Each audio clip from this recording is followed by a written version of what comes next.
స్తోత్రం. దేవుని నామం మహిమపరచబడునుగాక. మనమందరూ కూడా జీవితంలో ఆశీర్వాదం కావాలి. మనమందరూ కూడా ఆశీర్వదించబడాలని ఆశ మనందరికీ ఉన్నది. మనం నిజముగా ఆశీర్వదించబడాలంటే దేవుని అడగాలి. అయ్యా నన్ను ఆశీర్వదించండి అని చెప్పి దేవుని అడిగినప్పుడే యేసయ్య మనల్ని ఆశీర్వదిస్తారు. మత్తయి 7వ అధ్యాయం 7వ వచనంలో చదువుతున్నాము. యేసయ్య చెప్పారు, అడుగుడి మీకు ఇవ్వబడును అని చెప్పారు. మనం అడగాలి. నన్ను దీవించండి ప్రభువా అని చెప్పి యేసయ్యని మనం అడగాలి. మనందరికీ ఆశ ఉన్నది దీవించబడాలని, కానీ యేసయ్యని కూడా మనం అడగాలి. నన్ను దీవించండి అని చెప్పి అడగాలి. అలాగనే సామెతలు 10వ అధ్యాయం 24వ వచనం చదువుదాం. ముందు మత్తయి 7వ అధ్యాయం 7వ వచనం చదువుదాం.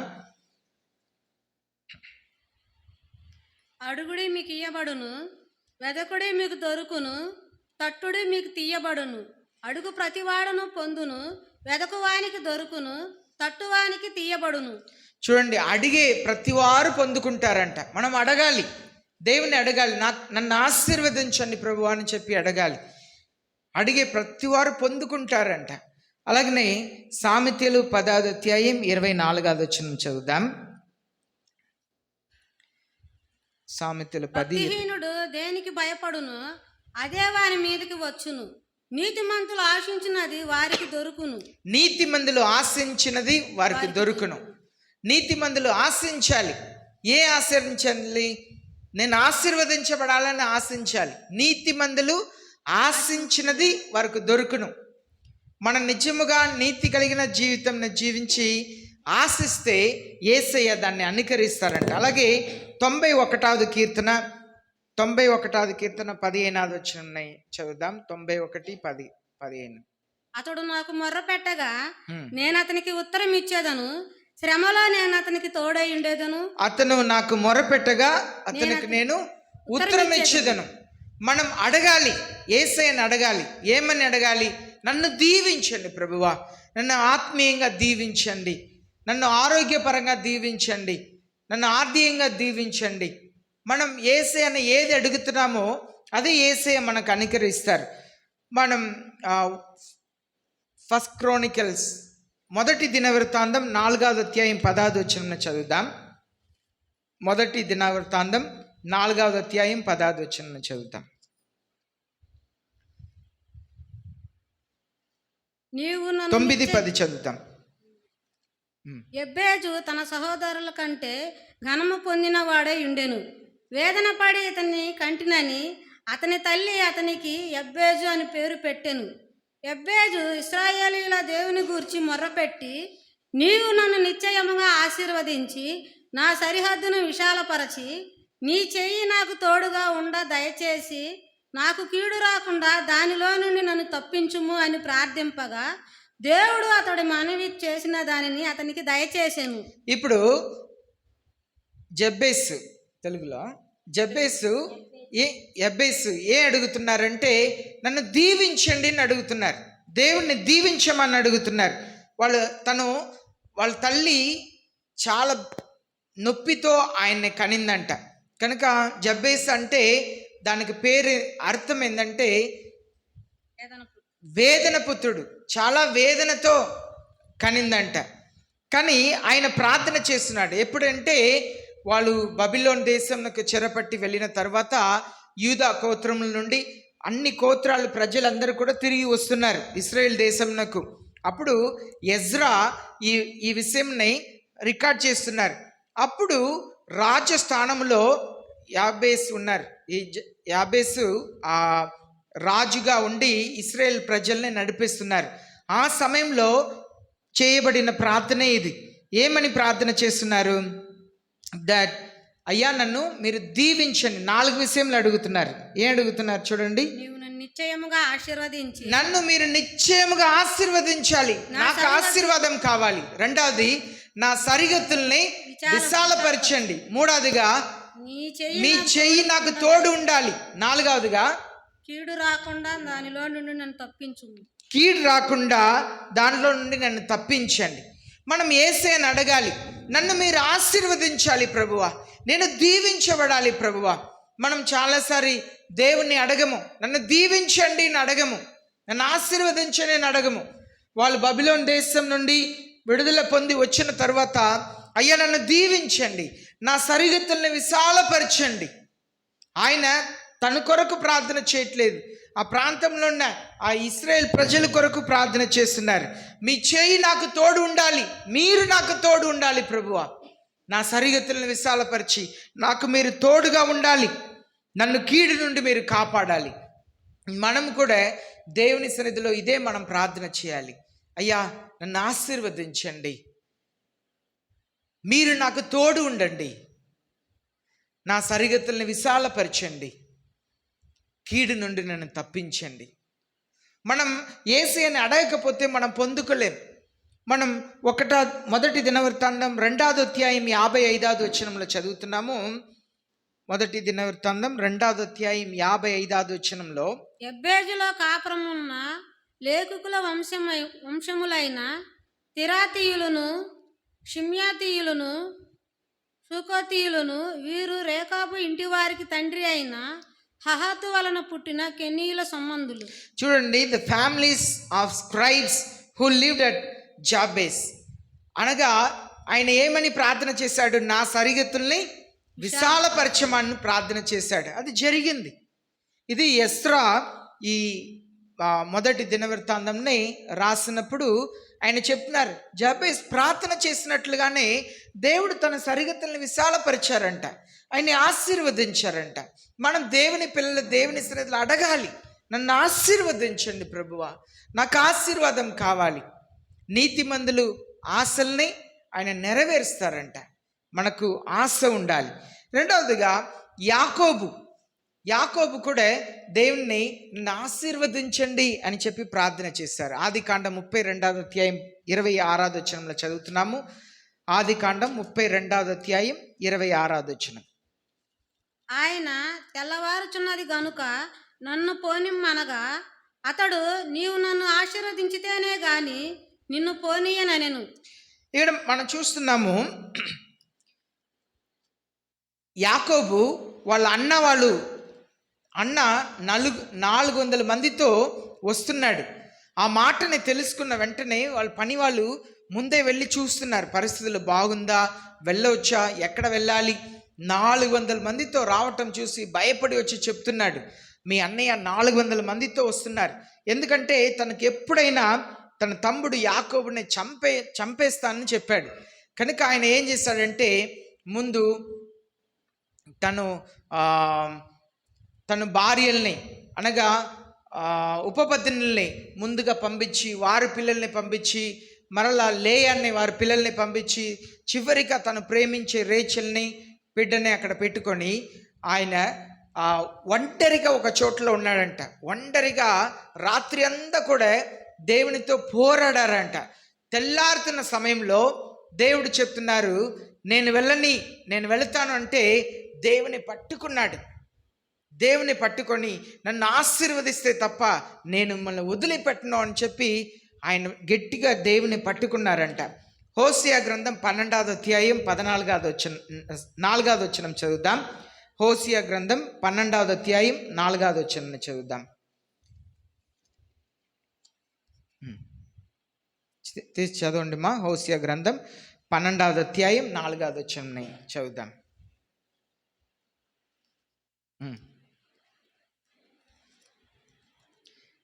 హోసియా గ్రంథం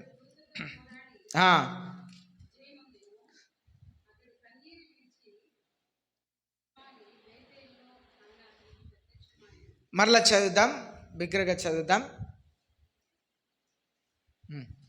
అతడు దూతతో పోరాడి జయం పొందెను.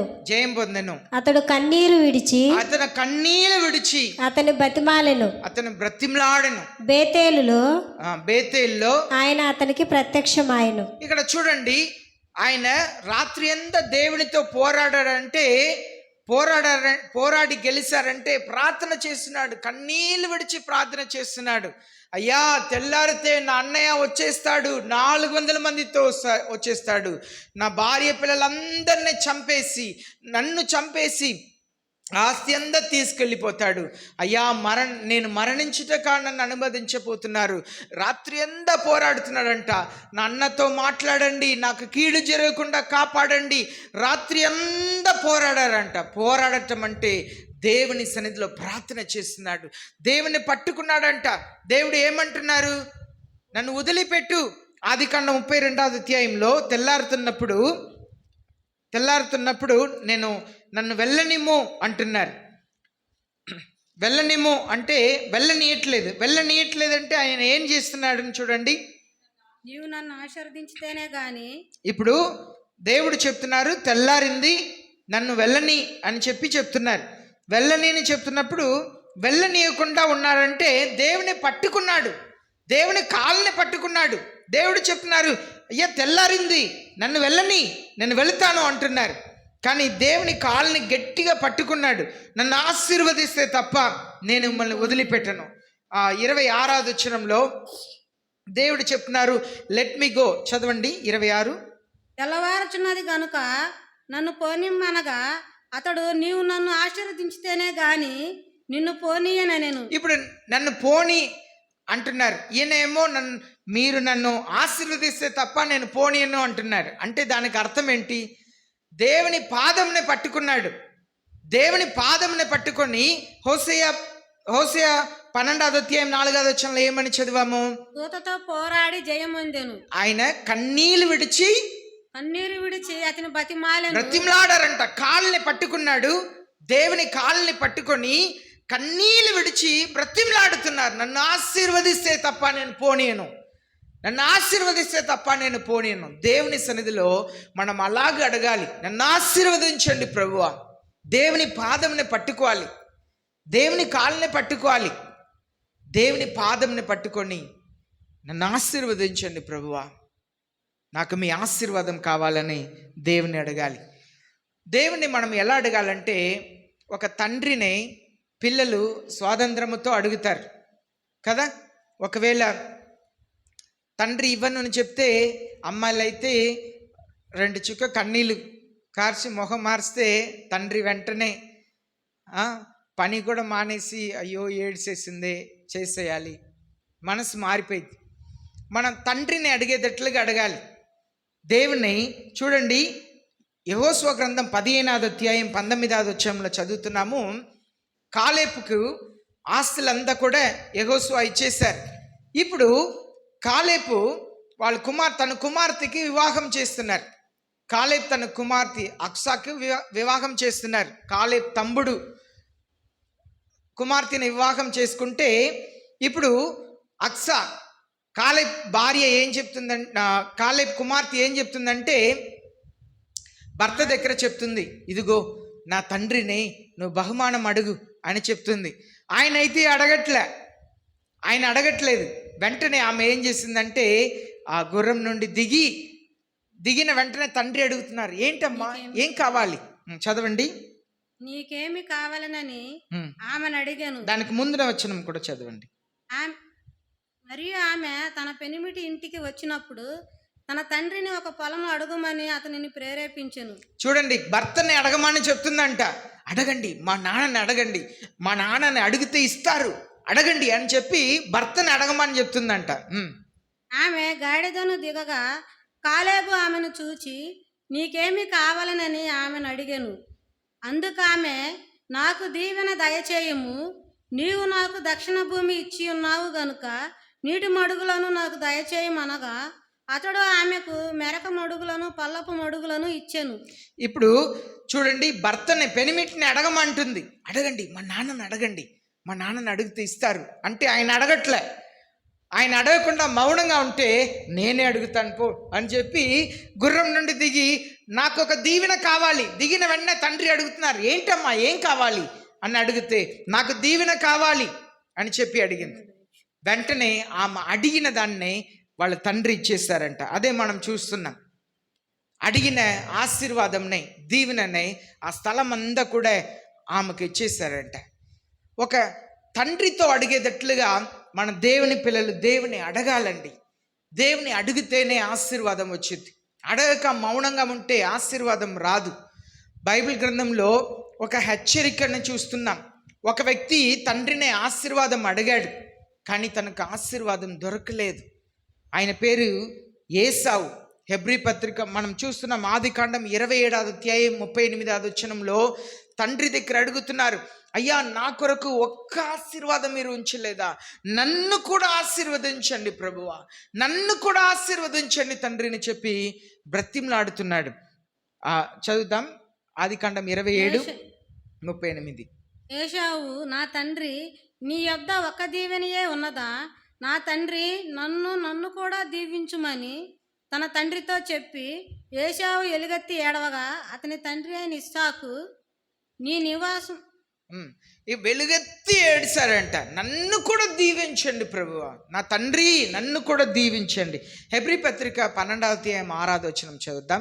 హెబ్రీ పత్రిక 12వ అధ్యాయం 6వ వచనంలో ఆయన వెలుగెత్తి ప్రార్థించినా కూడా తనకు దీవెన రాలేదంట. కారణం ఆయన భ్రష్టుడైపోయాడంట, దేవుడు లేకపోయాడంట. 12వ అధ్యాయం 16వ వచనం. ఒక పూట కూటి కొరకు తన జ్యేష్ఠత్వపు హక్కును అమ్మివేసిన ఏశాబు వంటి భ్రష్టుడైనను వ్యభిచారి అయినను ఉండునేమో అనియు జాగ్రత్తగా చూచుకొనుడి. 17వ వచనం. ఏశావు ఆ తరువాత ఆశీర్వాదం పొందగోరి కన్నీళ్లు విడుచుచు దానికోసరము శ్రద్ధతో వెతికినను మారు మనసు పొందని అవకాశము దొరకక విసర్జింపబడినని మీరు ఎరుగుదురు. చూడండి, ఆయన కన్నీళ్లు విడిచి ఆశీర్వాదం అడిగినా కూడా ఆశీర్వాదం దొరకలేదంటండి. ఆశీర్వాదం దొరకలేదంట, భ్రష్టుడైపోయాడంట. ఇంకా ఏమైపోయాడు? 16వ వచనంలో ఇమ్మారల్ అండ్ గాడ్లెస్ పర్సన్, విభచారి అయినను భ్రష్టుడైనను. భ్రష్టుడు అంటే గాడ్లెస్ పర్సన్ అంట. దేవుని లేకపోయాడంట తన జీవితంలో, దేవుని మర్చిపోయాడు, దేవునికి దూరం అయిపోయాడు. చూడండి, మనం అడగాలి, దేవుని ఆశీర్వాదం కావాలి. కానీ దేవునికి విరోధముగా ఉంటే దేవుని ఆశీర్వాదం రాదండి. ఆయన ఉదాసీనపరిచారంట. దాన్ని ఏమంటారు తెలుగులో? జ్యేష్ఠత్వ హక్కుని ఉదాసీనపరిచాడంట. మీకు నాకు దేవుడు ఆ హక్కునే ఇచ్చారు, ఆయన పిల్లలుగా పిలువబడేట హక్కునే ఇచ్చారు. కానీ మనం దేవుని పిల్లలన్నది మర్చిపోతున్నాం. అదే చెప్తుంది, ఎవరు కూడా అలా ఉండకూడదంట. మనకు ఆశీర్వాదం కావాలంటే అలాగ మనం ఉండకూడదు. మనం తన తండ్రి అయిన కాలేపుని అడిగినట్లుగా అడగాలి, నాకు ఒక దీవెన కావాలి తండ్రి, మీరు నాకు చాలా ఇచ్చారు, ఇంకా ఒక దీవెన కావాలి. అడగాలి, ఆశపడాలి. జాబేస్లో అడగాలి, అయ్యా నన్ను దీవించండి, నన్ను దీవించాలి. మీరు యాకోబులో అడగాలి, నన్ను దీవించాలి ప్రభువా. అడిగినప్పుడే యేసయ్య ఆశీర్వదిస్తారు. ఫిలిప్పీలకు రాసిన 4వ అధ్యాయం 6వ వచనంలో ప్రసెంట్ యువర్ రిక్వెస్ట్ గాడ్, దేవుని దగ్గర మన విన్నపంలో తెలియపరచాలంట, మన అవసరతని దేవునికి తెలియపరచాలి. ఫిలిప్పీలకు 4:6 దేనిని గురించి చింతపడకుడు కానీ ప్రతి విషయంలోనూ ప్రార్థన, మైక్లో చదవండి. దేనిని గూర్చి చింతపడకుడు గాని ప్రతి విషయములోనూ ప్రార్థనా విజ్ఞాపనముల చేత కృతజ్ఞతాపూర్వకముగా మీ విన్నపములు దేవునికి తెలియజేయుడి. విన్నపములు తెలియపరచాలంట. అయ్యా నన్ను దీవించండి, నాకు ఆశీర్వాదం కావాలి. లూకా రాసిన 6వ అధ్యాయం 38వ వచనంలో give and it shall be given unto you. మనకు ఆశీర్వాదం కావాలంటే దేవునికి మనం ఇవ్వాలి. లూకా 6:38. క్షమించుడి, అప్పుడు మీరు క్షమింపబడుదురు, ఇయ్యుడి, అప్పుడు మీకు ఇయ్యబడును అనచి కుదిలించి దిగజారునట్లు నిండు కొలతను మనుషులు మీ ఒడిలో కొలుతురు. మీరు ఏ కొలతతో కొలుతురో ఆ కొలతతోనే మీకు మరలా కొలవబడునని చెప్పాను. క్షమించండి, మీకు క్షమించబడుతుంది. మనం ఇతరులను క్షమించబడితే మన పాపంలో యేసయ్య క్షమించారు. ధారాళముగా ఇవ్వాలంట, ధారాళముగా ఇస్తున్నప్పుడు మనకు తిరిగి ఆశీర్వాదం వచ్చేది. యాకోబు పత్రిక 1:17 దేవుని అడిగినప్పుడు ధారాళంగా ఇస్తారంట. With whom there is no variation or shadow due to change. ఆయనకి పక్షపాతమే లేదంట. అడిగే ప్రతి వారికి ఇస్తారంట. ఒకరికి ఇచ్చి ఒకరికి ఇవ్వక ఉండే దేవుడు కాదరంట. యాకోబు 1:17. నా ప్రియ సహోదరులారా, శ్రేష్టమైన ప్రతి ఈవియు సంపూర్ణమైన ప్రతి వరమును పరసంబంధమైనదై జ్యోతిర్మయుడకు తండ్రి యొద్ద నుండి వచ్చును. ఆయన యందు ఏ సంచలత్వమైనను గమనముల వలన కలుగు ఏ ఛాయను లేదు. చూడండి, ఆయన అడిగే వాళ్ళకి ఇచ్చే దేవుడు. మనకు వచ్చే ప్రతి ఒక్క దీవెన కూడా పరలోకం నుండి యేసయ్య అనుగ్రహిస్తున్న దీవెన మాత్రమే. అలాగనే ఫిలిప్పీలకు రాసిన 4:19 దేవుడు తన మహిమ ఐశ్వర్యం నుండి మన అవసరతలంతా కూడా కాగా దేవుడు తన ఐశ్వర్యం చొప్పున క్రీస్తు యేసునందు మహిమలో మీ ప్రతి అవసరమును తీర్చును. మన అవసరతలంతా కూడా క్రీస్తు యేసునందు తీరుస్తారంట. మనం అడగాలి యేసయ్యని, నన్ను ఆశీర్వదించండి ప్రభువా అని అడిగినప్పుడు యేసయ్య కార్యం చేస్తారు. సంఖ్యాకాండం 6:24-26 మనం చదివితే, సంఖ్యాకాండం 6:24-25-26 చదువుతాం. యెహోవా నీకు తన సన్నిధిని ప్రకాశింపచేసి నిన్ను కరుణించును గాక. యెహోవా నీ మీద తన సన్నిధి కాంతి ఉదయింపజేసి నీకు సమాధానం కలుగజేయును గాక. అట్లు వారు ఇశ్రాయేలీల మీద నా నామమును ఉచ్చరించుట వలన నేను వారిని ఆశీర్వదించేదను. చూడండి, దేవుని సేవకులలో ఆశీర్వదిస్తే దేవుడు వారిని ఆశీర్వదిస్తారంట. ముఖ క్రాంతిని ప్రకాశింపచేస్తారంట.